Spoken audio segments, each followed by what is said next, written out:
जैसे कि अभी हमारी टीम ने नीचे दर्शकों से बात की, तो किसी ने इसको भीम गदा बताया, किसी ने कुछ बताया। तो आपने जो हमें ये दिखाने की बात की, तो ये वही भीम गदा है ना?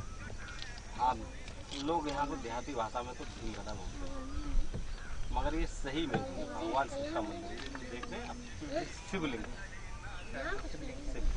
अच्छा, जैसे इसकी ऊंचाई लगभग कितनी होगी जो हम चल के आए अभी जो रास्ता? नीचे से ऊपर तक ऊंचाई है, कम से कम 200 फीट की ऊंचाई पर है।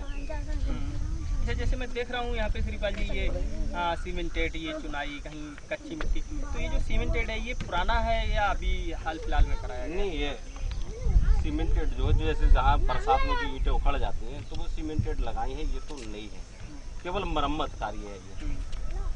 अच्छा, ये जो एक शिवलिंग आप बता रहे हैं जो रखी हुई है काफ़ी ऊंचाई पे है, मुझे ऐसा लग रहा है कि जैसे इसका ये जो हिस्सा है, ऐसा लग रहा है कि ये अब गिरा, तो इसको किसी मशीन से रखा गया है? कैसे रखा गया है इतनी ऊंचाई पे? यहाँ पैदल आने में लोगों की सांस फूलने लगती है, तो इतना बड़ा पत्थर यहाँ पर कैसे रखा गया? ये तो भगवान शिव की महिमा है, ये तो पता नहीं पूर्वज ही जानते होंगे कि यहाँ तक ये शिवलिंग कैसे आया। अब तो ना तो कोई, आप देख रहे हैं इसकी ऊंचाई और मोटाई लंबाई देख रहे हैं। हाँ, कोई ऐसी क्रेन मशीन तो यहाँ तक है नहीं मेरे शायद अंदाज में, जो यहाँ ऊपर ला के रख सके। तो जैसे मैं देख रहा हूँ कि ये काफ़ी ऊंचाई और यहाँ से ये सारा बहुत सारा विस्तार है, इतना ये सारा सब कुछ दिखाई दे रहा है।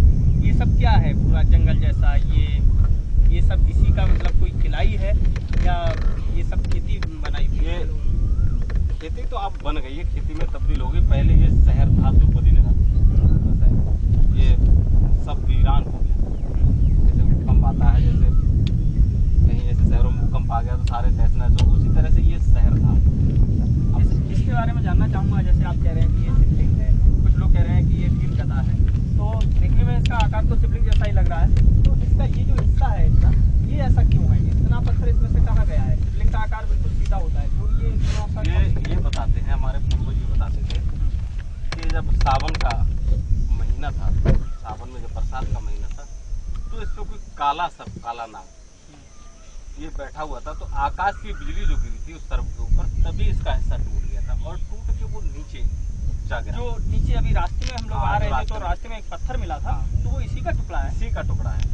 वो आज तक उस टुकड़े को, इतने छोटे टुकड़े को आज तक किसी में इतनी हिम्मत नहीं हुई, और न सरकारी मशीनरी में, न किसी व्यक्ति में जो पत्थर को यहाँ तक ला सके।